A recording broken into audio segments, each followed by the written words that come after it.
The aliens thought Edenfall would be the easiest conquest in the sector.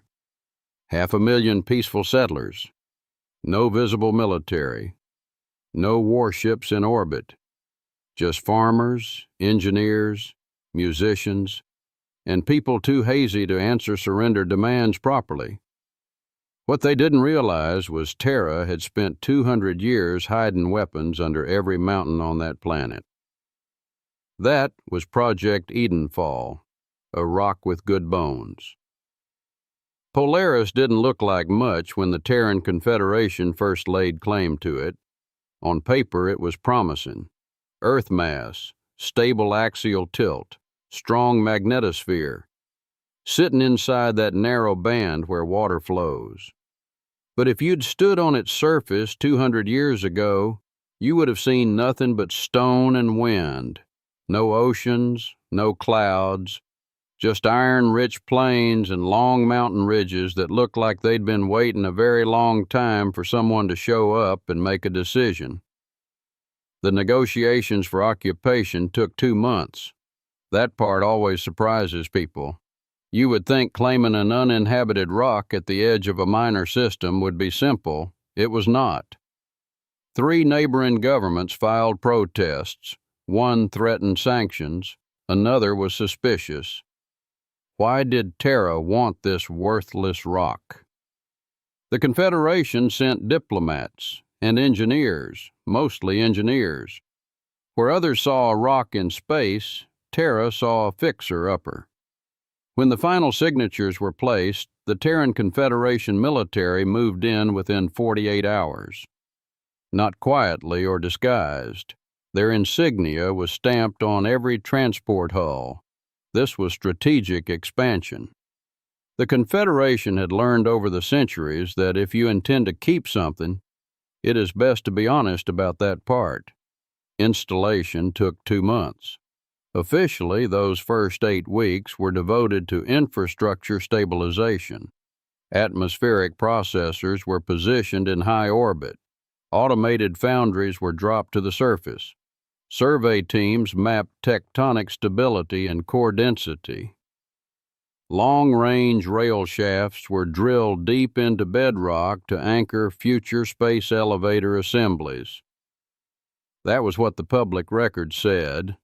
What it didn't talk much about were the geothermal capacitors lowered into the mantle through those same shafts, or the subcrustal launch arrays seated in hardened cavities beneath the equatorial plate, or the orbital platforms whose mass profiles were just slightly too dense for atmospheric processors alone. None of it was hidden. It was simply labeled in ways that did not invite further questions. Nobody was watching too closely in those days. Frontier systems rarely attract attention once the paperwork is signed. The protest quieted. The observers went home. There were a few explosions that needed to be explained away, but most of the galaxy knew what happened when Terran engineers were left alone for too long. Some of the things hidden under the surface were ideas that had never been sanctioned. You know how that goes. Better to ask for forgiveness. Terran engineers kept working. At the end of the 2nd month, Polaris still looked dead. Then the processors ignited. It was not a violent event, no firestorms, but it was a spectacle. The orbital platforms began releasing controlled streams of tailored volatiles into the upper atmosphere. Imported ice from the outer belt was redirected and broken in measured entries. Carbon cycles were seeded. Nitrogen ratios adjusted. From orbit, it looked like the planet had exhaled for the first time. Within weeks, a haze formed over the lowlands. Within another month, clouds gathered and began to move with purpose. Lightning appeared along the mountain ranges, thin at first, then stronger as pressure systems stabilized. 2 months after installation, Polaris had a sky. The initial military occupation began immediately after atmospheric thresholds crossed safe exposure levels. Troop carriers descended through young clouds that had not existed a season before. Forward bases were established on 3 continents. Sensor grids were embedded across fault lines and coastal basins. The Confederation was not subtle about its presence. Patrol craft traced visible arcs across the upper atmosphere. Surface vehicles cut long, straight lines across plains that had never known tire marks. 6 months into occupation, the planet had changed again. Shallow seas formed where engineered basins collected runoff. Hardy microbial strains were introduced to begin soil conversion. Terraforming crews monitored oxygen levels with almost parental attention. The air thickened. The wind softened. Green began to appear along the lowest valleys. It spread quickly, very quickly, enriching the atmosphere above. 12 months after the processors ignited, Polaris was declared viable. Not perfect, but viable. The Confederation reduced visible troop numbers 2 months later. Some garrisons remained. Most heavy equipment was cataloged and marked as decommissioned or reassigned. Orbital platforms powered down into standby configurations and used for scientific observation. Surface installations were sealed, reinforced, and logged as dormant infrastructure. Civilians began arriving within the year. They came with survey charters, agricultural grants, and the kind of optimism that attaches itself to blueprints and brochures. They saw oceans forming under a pale but steady sun. They saw forests spreading in controlled grids. They saw opportunity. They did not ask many questions about the unusually thick foundation pylons beneath the first settlements, or the deep thermal wells that extended far below what irrigation required, or the redundant power conduits that seemed excessive for a frontier colony of 5,000 souls. People starting new lives rarely examine the concrete too closely. Over the next 2 centuries, Polaris matured. The seas deepened and turned a patient blue. Forest corridors expanded beyond their original boundaries. Cities rose along coasts and inland plateaus. Their architecture blended in Terran practicality with the quiet pride of a world that had been built, not born. Trade routes stabilized. Universities were founded. Children grew up under a sky that had once been vacuum. The old military installations faded into the landscape. Most were sealed and repurposed as energy substations or geological monitoring stations. The orbital platforms remained dark silhouettes against the stars, listed in public registries as legacy stabilization arrays. And for 200 years, that was all they were. Polaris became what every Earth-like world eventually becomes, a blue and green jewel in space, the kind everyone wants, the kind worth building proper the first time. The greenest planet in the sector 200 years after occupation began, Polaris was home to 500,000 people. They did not call it Polaris very often. Most just called it Edenfall. The name stuck somewhere between the first coastal settlements and the second generation of school children who had never seen vacuum from orbit. It felt appropriate. The oceans were deep blue now. The forests stretched far beyond their original seeded grids. Even the mountain ridges had softened under a patient atmosphere. 500,000 settlers lived across 3 continents. Farmers in the lowlands, ranchers along the wide interior plains. Engineers clustered near the equatorial energy hubs. Scientists in coastal research cities where the air carried salt and clean wind. Polaris ran on cold fusion. No fossil fuels, no smokestacks, no pipelines cutting scars across continents. The energy grid was quiet and nearly invisible, anchored by compact fusion stacks buried beneath reinforced concrete domes that blended into the landscape like oversized storage sheds. Environmental laws were strict, not symbolic, not advisory, strict. Clear-cut logging was illegal. Surface mining required planetary council approval. Water tables were monitored with religious devotion. Even urban sprawl had boundaries that could not be crossed without vote and review. From orbit, Polaris looked intentional. Green where it should be green. Blue where it should be blue. Cities modest in footprint. No haze. It earned its reputation of the greenest planet in the sector. There was a cultural side to that identity. Dreamleaf was a plant that had evolved on Edenfall. Dreamleaf was a plant that changed during the terraforming process. One little twist in its genetics, and suddenly the settlers had something entirely new. It replaced alcohol almost entirely. All natural, pleasant, calming effect and a light, euphoric haze. Cultivation was legal and widespread. Medical strains were common in agricultural zones. Recreational varieties grew in controlled greenhouse clusters outside most population centers. Some strains were mild and social. Others were developed for pain management. A few were engineered for nothing more than relaxation after long work weeks in wind and sun. It became part of Friday nights. Music drifting from open-air courtyards, long communal tables, smoke in halls designed with filtered ventilation and high ceilings. Food cooked slow and shared wide. Conversations that lasted well past midnight. Edenfall had a relaxed energy. New Age hippie, some outsiders called it. That word never bothered the residents. They worked hard. They maintained infrastructure. They monitored their ecosystems. They paid their trade tariffs on time. They voted in high numbers. They showed up when volunteer fire crews were needed in dry season. They simply preferred to enjoy what they had built, and what they had built was rare.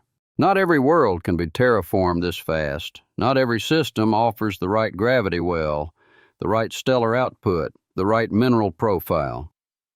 Many civilizations had tried and failed to replicate what the Terran Confederation had done on Polaris. Some had watched closely. One neighboring civilization had observed Edenfall for decades. They studied trade manifests, agricultural exports, environmental metrics published openly through interstellar academic exchanges. They watched the planetary feeds that proudly displayed clean oceans and stable weather systems. Their own worlds were harsh, marginal gravity, thin atmospheres, resource constraints that demanded constant industrial compromise. They did not possess Edenfall technology. They wanted it. Their diplomats had inquired once, early on. Access to certain terraforming patents, joint research ventures, licensing agreements. The Confederation declined, politely. Over time, curiosity shifted to envy. Envy hardened into resentment. 500,000 relaxed settlers enjoying clean air and music under engineered skies can have that effect on a neighbor who has spent generations fighting dust storms. Funny thing about Terrans is folks mistake relaxed for helpless. Those are not the same thing. The decision to invade was not made publicly. It rarely is. The fleet arrived without warning. 3 heavy vessels translated into normal space just beyond the outer debris ring. Orbital traffic control on Edenfall registered the arrivals and began standard contact protocol. Welcome signals were transmitted, dock-in vectors offered, trade registry inquiries prepared. They chose to invade late in the night under the cover of darkness. That was mistake number 1. They chose a Friday night. That was mistake number 2. Instead of identification codes, the fleet broadcast surrender terms. They were direct, immediate compliance, transfer of planetary governance authority, access to terraforming infrastructure, no resistance. On the surface, most citizens were still entertaining themselves in the gathering halls, and the rest were fast asleep, passed out hours earlier. Some were at home, most were in the gathering halls, some tuning instruments, some checking irrigation metrics before heading home. The first alert notifications appeared on personal devices with the same tone used for severe weather advisories. Initial reactions were confusing. They actually replied to the broadcast. "Who'd you say this was?" "What? I can't hear you over the music." "Can you come back in the morning?" "Jake? Is that you, Jake?" Real funny, Jake. The attack force was puzzled. It seemed like they thought it was a prank. Truth was, most of them were too hazy to care. There was no immediate panic. Edenfall had known 2 centuries of stability. The sky above remained clear. The oceans remained calm. Fusion grids hummed quietly beneath their protective housings. In orbit, the 3 vessels adjusted formation and waited for compliance. On the surface, Friday night music continued for several more minutes before anyone considered that the broadcast might be real. 500,000 peaceful settlers, clean energy, strict laws, communal smoke and music. From a distance, it looked like an easy acquisition. It was about to become something else. The planetary governor's office attempted diplomatic clarification.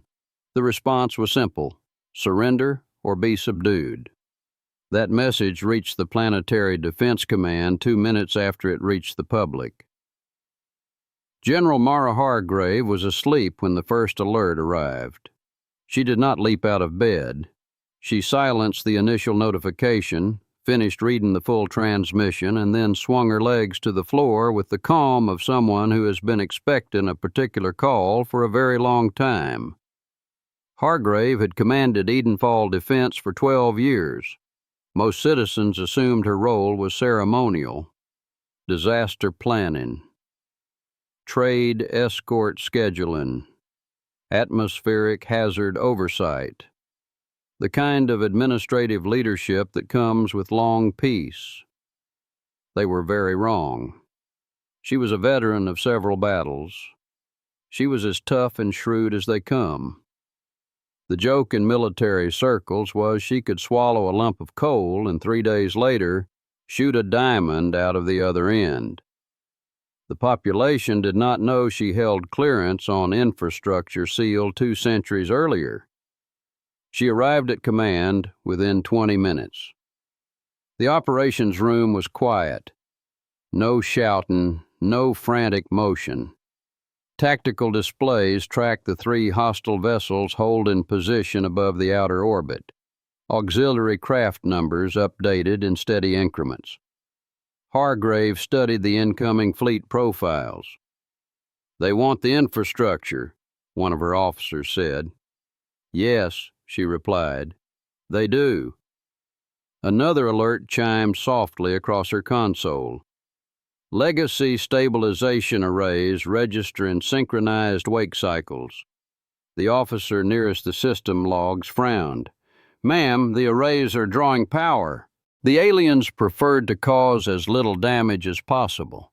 They wanted to take possession of a new, vibrant world, not a scarred rock. They sent in ground troops to secure areas. The first landing craft did not explode. It did not burn. It simply vanished from tracking. One moment it was descending through upper orbit on a stable vector. The next moment its transponder ceased transmission and its mass signature dissolved into static. The invading fleet recalibrated and sent another. That one entered the upper atmosphere and began to yaw gently to starboard. Not violently, just enough to introduce structural stress. Its hull plating flexed under forces its designers had not modeled. Guidance thrusters overcorrected. Atmospheric drag multiplied in unpredictable pockets. The ship tore apart without spectacle. From the surface, it looked like a faint white streak that ended too soon. Then the magnetic compression grid fully engaged. For 200 years, it had been listed as a stabilization array. Climate harmonics. Field management infrastructure. Nothing dramatic. When it woke, it did not flash or thunder. It altered pressure gradients and electromagnetic density in layered shells across key orbital corridors. The upper atmosphere thickened in precise bands. Charged particles accumulated in artificial currents, invisible to the naked eye. Landing craft entering those corridors were crushed. They did not explode or burn. They simply vanished. Other crafts shredded quietly as atmospheric shear peeled them open. The invaders adjusted tactics. They pushed several heavier dropships through alternative approach paths and forced land-ins in civilian regions before the grid could fully adapt. Those ships reached the ground. Their assault teams deployed with discipline and aggression, advancing into what they believed would be chaos. They found Friday night. In a coastal gathering hall, music still drifted between exposed beams and filtered ventilation ducts. The alien broadcast played on a wall display in the corner, volume lowered so conversation could continue. When the armored figures entered, several residents looked up. There was confusion, not fear. They rounded up everyone in the hall and sat them in a circle. There was no fear on their faces. Instead, they started poking at each other and giggling. The dense smoke in the hall started affecting the invasion squad. They started to wobble and sat on benches staring at their captives. Dreamleaf could affect you funny on the first few tries. They laid down their arms and started feasting on the treats on the tables. That was when they found out they were all allergic to Edenfall peaches. Their throats closed and they fell to the ground gasping for air. The invaders collapsed one by one. The residents stepped around them carefully and resumed their conversations. Outside the hall, another squad landed near an agricultural district. They advanced through rows of late-season orchards heavy with fruit. Edenfall fruits were known for their fragrance.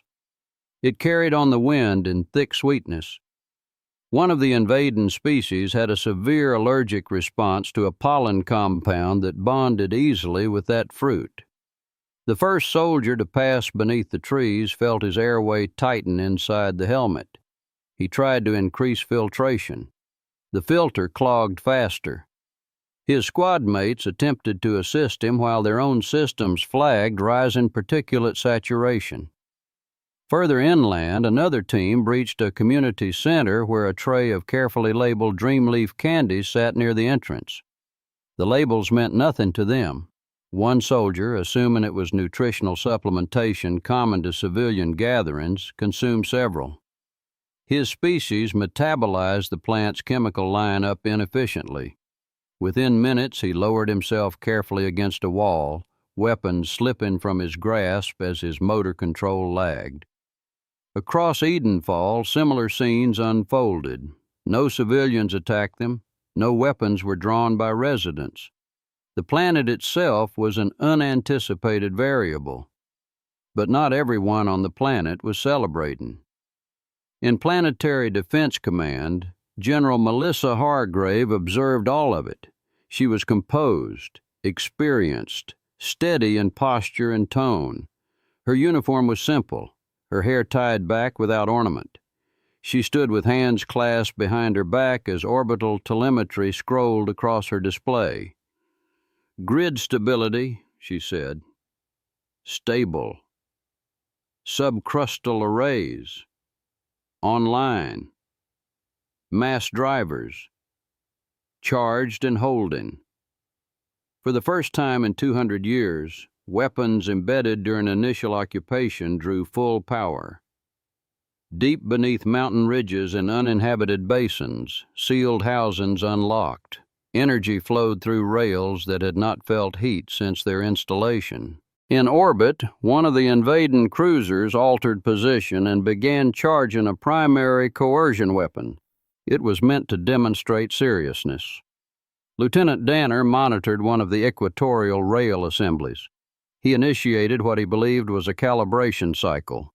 The titanium rod launched upward without sound.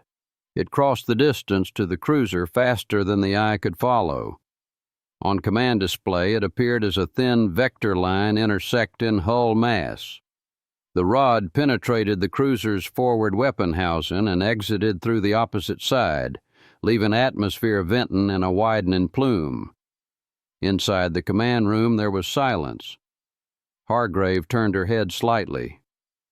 "Lieutenant?" "Yes, ma'am." "Was that authorized?" "No, ma'am." She studied the damage report. "You have escalated." "Yes, ma'am."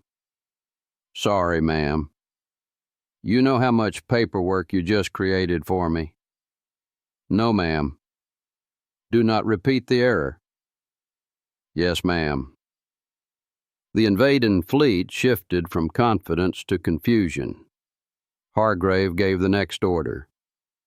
"Full defensive activation." Underground barrels extended from remote ridge lines and hardened basins, far from population centers. Planetary mass drivers aligned in coordinated sequence. The magnetic compression grid intensified, compressing orbital corridors and trapping maneuvering vessels in narrow bands of predictable motion. The first coordinated volley launched. Dense titanium slugs struck propulsion assemblies and reactor housings. Fireballs and cinematic detonations prevailed. Structural failed and controlled decompression. Reactor cores were punctured cleanly. Ships folded inward under their own damaged containment systems. Those that attempted retreat found Terran deep space protection vessels arriving on intercept vectors calculated hours earlier. The engagement lasted less than 3 hours. In the end, civilians were outside looking up at the magnificent fireworks oohing and ahhing. By morning, Edenfall looked exactly the way it had the day before. The oceans were calm. The sky was clean. Wind moved through engineered grasslands in steady patterns that irrigation systems had long since learned to anticipate. If someone had slept through the night, they would not have known a fleet had come and gone. That did not stop people from asking questions. Blurry videos began circulating before breakfast, short clips of pale streaks in the upper sky, a faint shimmer over the horizon that lasted longer than a meteor should. Someone in the northern plains posted footage of a distant flash that looked too symmetrical to be lightning. A few residents reported feeling a mild tremor around midnight, not enough to rattle dishes, just enough to make a hanging light sway once and settle. Engineers noticed something else. Grid demand had spiked for a period of roughly 180 minutes. Not dangerously, not even close to red line, but significantly above normal planetary load. Atmospheric scientists pulled field data and found anomalies in upper layer density. Magnetic readings fluctuated in patterns that were not natural. By mid-morning, the planetary science forums were active. By noon, community leaders were requesting clarification. Edenfall prided itself on transparency. Environmental audits were public. Budget allocations were debated openly. Fusion output metrics were available in real time. Last night had not been transparent. A delegation formed without drama. Farmers, engineers, a coastal mayor, a systems analyst from the Central University, 2 representatives from agricultural cooperatives. They requested an audience with General Melissa Hargrave. She granted it immediately. There was no press conference, no defensive posture. Hargrave met them at the edge of a restricted basin 300 kilometers from the nearest major city. From a distance, the site looked like a geological survey installation. Low, reinforced structures, a perimeter fence, a single access road. Up close, it looked older. The concrete was thicker than necessary for weather. The access doors were reinforced beyond civilian standards. The ground itself seemed subtly engineered. Hargrave did not waste time. She led them through a secured corridor and into a chamber that had never been seen by civilian eyes. The floor trembled slightly as mechanisms unlocked, panels retracted, and beneath the basin, an enormous barrel assembly angled upward toward the sky. The delegation stood in silence. "This is a planetary mass driver," Hargrave said evenly. She walked them along a raised platform overlooking the installation. Rails extended deep into reinforced earth, disappearing into shadow. Energy conduits thicker than a man's torso ran along the chamber walls. "These were installed during initial occupation," she continued, "before terraforming thresholds were met, before civilian settlement." One of the engineers swallowed. "How many?" Hargrave did not hesitate. "Enough." She activated a wall display. Orbital schematics appeared, layered grids surrounding the planet. The magnetic compression network, originally listed as atmospheric stabilization infrastructure. The systems analyst stared at the display. That was climate control. "It is," Hargrave replied, "and more." Another diagram replaced it. Deep earth structures branching beneath tectonic seams. "Tectonic cannons," she said, "designed to vent or redirect catastrophic planetary stress if terraforming destabilized crustal balance." The mayor looked at her carefully. "And last night," Hargrave met his eyes. "Last night, they performed an additional function." Silence filled the chamber. One of the agricultural representatives finally asked the question that had been sitting unspoken since sunrise. "You put all this here before we ever arrived?" "Yes." "In case we failed?" "Yes." "And in case someone tried to take it?" "Yes." There was no apology in her tone. No pride either. Just fact. The systems analyst looked back at the mass driver barrel, its scale almost difficult to comprehend. "We didn't know." "You were not meant to," Hargrave said. The coastal mayor folded his arms. "Why tell us now?" "Because you noticed," Hargrave replied. "And because this planet belongs to you. You deserve to understand how it is protected. And because our secret is out. We are defended." The engineer cleared his throat. "You fired them?" "Yes." "For the first time in 200 years?" "Yes." "And they'll stay active?" "No." Hargrave shook her head once. "They will return to standby, hidden as before." The delegation exchanged glances.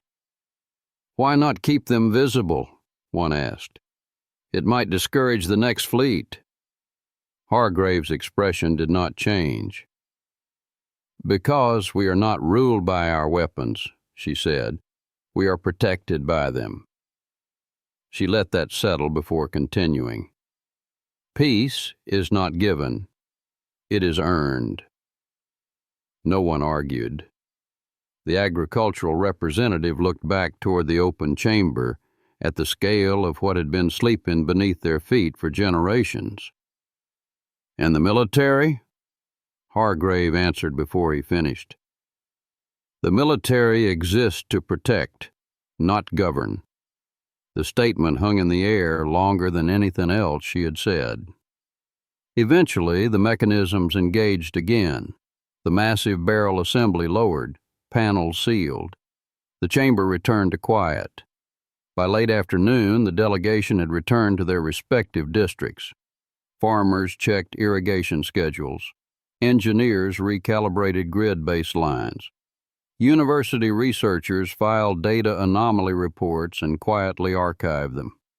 There was no celebration, no parade, no speeches in the Capitol. Music resumed in the coastal districts that evening. Gathering halls reopened. Orchards were tended. Cold fusion stacks hummed steadily beneath their domes.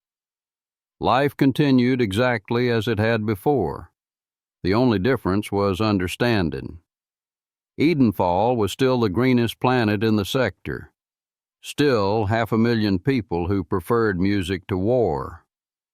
But beneath the soil, beneath the orchards and fusion domes, beneath the quiet confidence of a clean world, something waited. Not eager or angry, just prepared. And that, more than anything else, was what had ended the invasion before breakfast. If there's one thing the galaxy keeps forgetting, it's this. Terrans don't always look dangerous. Sometimes they look like farmers. Sometimes engineers. Sometimes folks sitting around listening to music on a Friday night.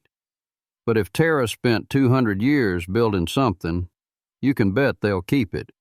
If you enjoyed tonight's story, hit subscribe, and I'll see you all next time here on Sci-Fi Signal 360.